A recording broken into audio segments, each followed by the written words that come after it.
Hello, everyone. Welcome to the Threshold of Honors. I greet in the name of our Lord and Savior, Jesus Christ. So, there's this particular message I want to bring to us. I know I've not done a video in a while, but I just felt led to come do this particular um, message. Yes. And this has to do with seeing a masked person in your dream. Yes. I don't know if you have come across something like that. I believe the reason why you were attracted to this particular topic is because it resonates with you.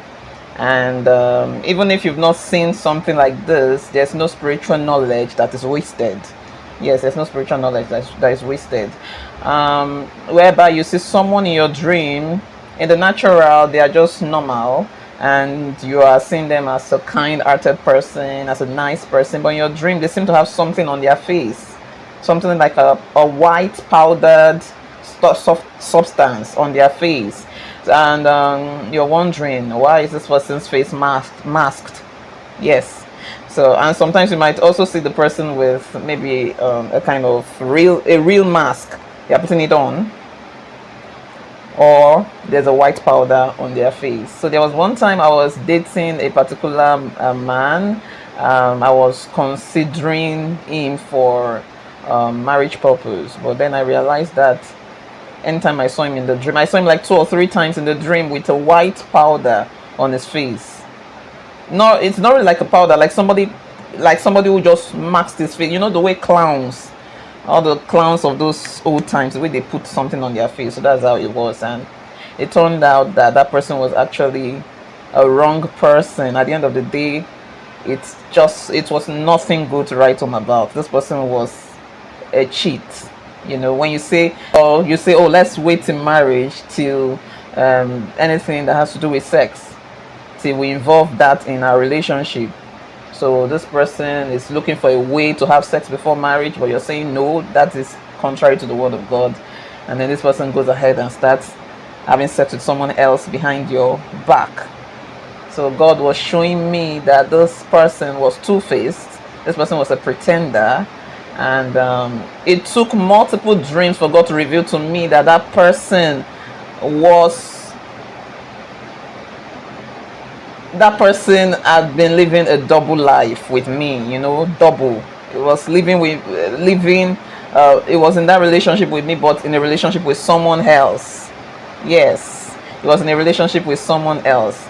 And I saw in the dream that his family were handing over another lady to him, that's the lady he should marry, that's the lady they have given to him as his wife. So when I saw that particular dream, I knew this was a done deal. This person is not gonna be my husband. I just knew. So I told him, I said, there's something I'm seeing in my dream, and it's a shorty, and it's just surely that we're not going to get married, because I can see your family has already handed you over to someone else. You know, they've given another lady to you. And I told him other series of dreams that I've been seeing that has to do with him being with someone else. And that was when this guy broke down and exposed himself, and he said, oh, someone else is already pregnant for him. Another lady is already pregnant. So that lady was already like 6 months or 7 months pregnant.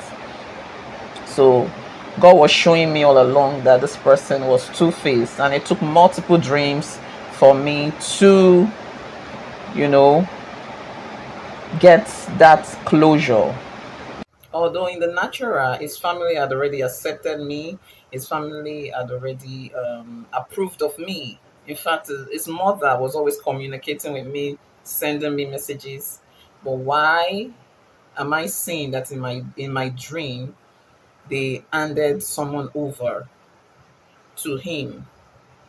Yeah, they handed him over to someone else. So God was concluding that it's a done deal. You're not going with this person anymore. Yes. Even after it was confirmed that that lady was already pregnant, he didn't tell his mother. I was the one who had to call the mother to tell the mother that your son has already gotten another woman pregnant. And she was shocked. And after like 1 month, this woman was still telling me to marry his son. She was still coming to say, "Oh, you people can still get married. He still loves you. He still." After 2 years, he was still coming to say, "It is me he wants to get married to." I said, "No, that's a done deal. That's a done deal already. I met you when there was no child. Why should I accept you, seeing that all these things transpired right in front of me?" So I can still I can set myself free from all that, because most women would divorce you when you cheat on them. So why should I marry you after cheating on me? Doesn't make any sense. So why should I see fire and still go into that fire? Why? God has already made a way for me to escape so that I don't end up being a divorced woman. So he allowed all these things to happen before the marriage. So listen to what the Lord is saying to you through your dreams. Yes. And there was another person that came after me, and he was talking about marriage. He was saying, "Oh, he wants to get married to me." Uh-huh. And then but in my dream, I was seeing this person taking care of another lady. Now I'm talking about another man entirely, to tell you the series of negative men I met. So this other man is coming and saying he's interested in me, he wants to get married to me. But in the dream, I saw him taking care of another lady. Yes, when I saw that, I began to investigate. Yes, I went, I became like an FBI. Yeah, so I went to social media. I saw someone who was liking his pictures and commenting on it, and I also saw someone with his surname, the same surname as he has. So I sent a message to that person. Turns out that person is his brother, and I sent a message, but the man did not see it on time. He didn't see that message on time to respond to me. But the other lady said, "Ah, you need to be careful." The other lady that was commenting on his pictures, and I messaged, she said, "Oh, you need to be careful. All these destiny destroyers, that the man just got married last year. The man just got married last year, and his wife is currently pregnant." And I was shocked. But I wasn't that shocked because God had already revealed it to me. So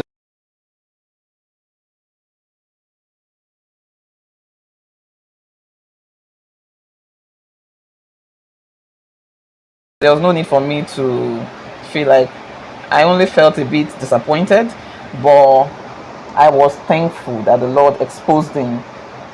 And I had to go into the missions field. I went to a particular state for a program.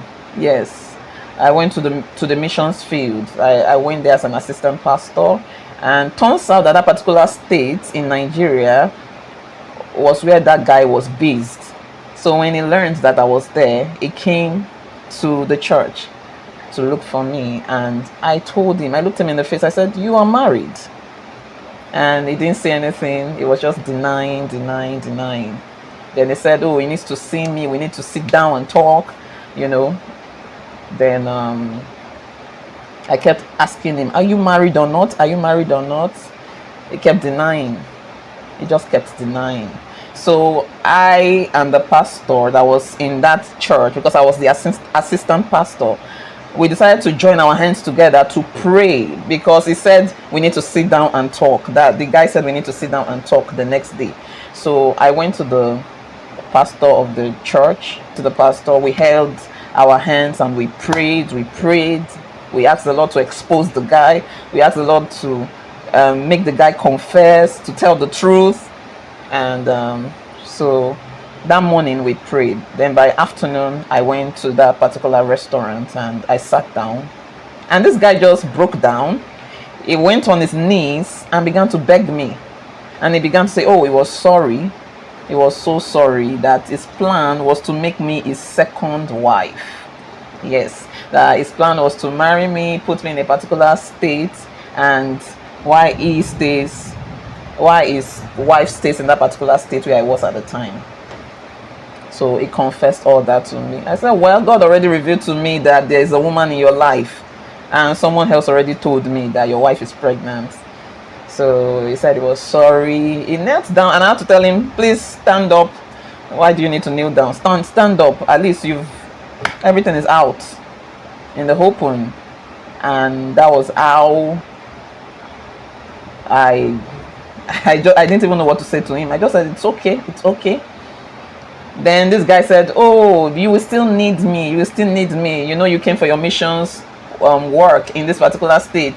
You will still need me. So if you need anything, you can call. I said, I don't deal with married people. I don't involve myself with a married man. I came here to do the work of the Lord. So go focus on your family. And I left that place. I returned to the church. And that was the last time he ever visited the place. Because he still tried calling. I just kept blocking, we just kept going back and forth, and until I blocked him.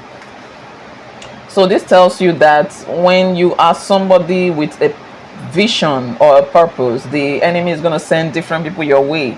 People to derail you, people to make you lose hope in humanity. Yes, imagine falling into that particular trap.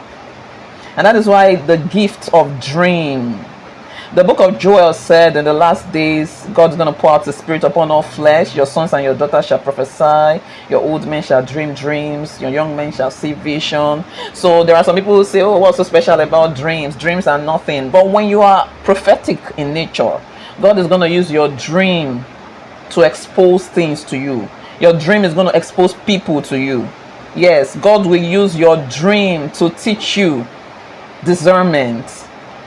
There are so many men of God out there. The Lord showed me their true identity in my dream. Yes, so God can reveal things to you about people in dreams. So don't look down on dreams. And if you take your dreams seriously, God will use your dreams to speak to you. But if you take it as something mundane, something not important, God is not going to come to you through it. It is what you take seriously that God will also take seriously. So that is how God operates. And I've experienced a lot when it comes to relationship and learning discernment, learning to know the kind of people you're dealing with. And there's another aspect I want to talk about.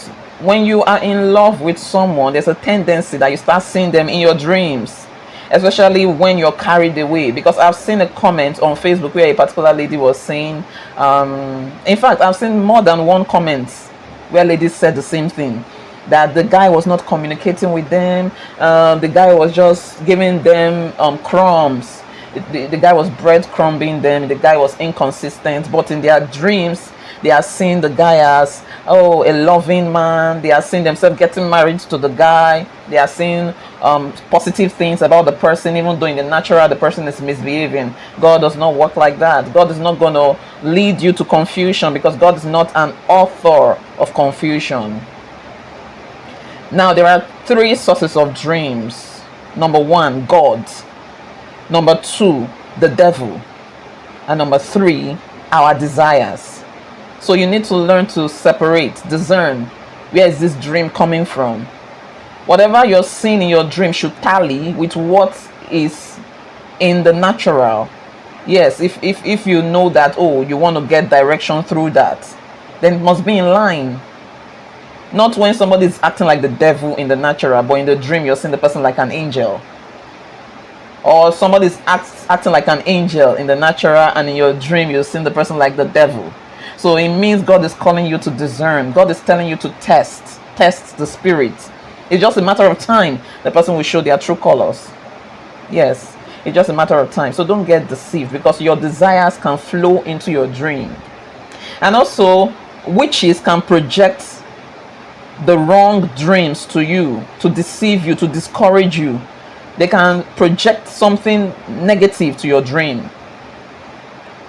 So maybe now you're already growing in the Lord, you're praying fervently, you're doing so much, you're fasting, you're spending time with the Lord, but in your dream you're seeing seductive dreams. You're seeing sexual dreams. It's just the enemy trying to discourage you. Because when you see those kind of dreams, you say, oh, it's as if because even those dreams, when they come, they stir up the flesh. When you have a sexual dream, it stirs up the flesh in you, and when you wake up, you begin to have those sexual desires. What you need to do at that point is reject it, rebuke it, disable it. Don't have anything to do. Just understand that the enemy is trying to discourage you. The enemy is trying to prevent you from moving forward. Yes, that's what the enemy is trying to do to you. So don't let your dream become a playground for the devil. Learn to cancel it. Learn to pray prayers that gives them a restraining order. Give them that restraining order so they don't come to your dream to deceive you. Yes. So when you're trying to grow in the Lord, the enemy wants you to draw back. The enemy wants you to draw back. So that's why it comes with all those negative dreams. So what do you do when you see those negative dreams? You cancel them, you pray against them, you ban them, everything you have to do to stop them and block them from coming into your dream life. So know when your dream is from the Lord. Some dreams are warning dreams. The Lord is warning you about someone. Like I said, this dream is about seeing someone that is masked. Yes, they have a masked face. So when that person's face is masked, but in the natural it seems like they are nice, God is telling you to be careful. Be careful. This person is two-faced. It's living a double life. So I believe that you have picked one or two things from this message. I don't want it to be too long. So may the Lord bless you. And I know over time we are going to bring about we're going to touch more topics regarding our dreams, because we are now in the last days, and visions, dreams are tools in the hands of God. They are also tools in the hands of the enemy, because what God is interested in, the devil is also interested in it. Yes. Remember when Moses threw down his rod, it became a serpent. Didn't Pharaoh and his magicians do the same? Didn't they do the same thing? Yes, they did the same thing. To tell you that whatever God is using, the devil is also using it. So you have to learn to discern your dream. Learn to separate the holy from the profane. Yes, learn to divide your dreams. Divide it. Know the one that is coming from the Lord. Know the one that is coming from the enemy. And know the one that is coming from your own desires. So God bless you till I see you again. Keep living in an atmosphere of honors. God bless you.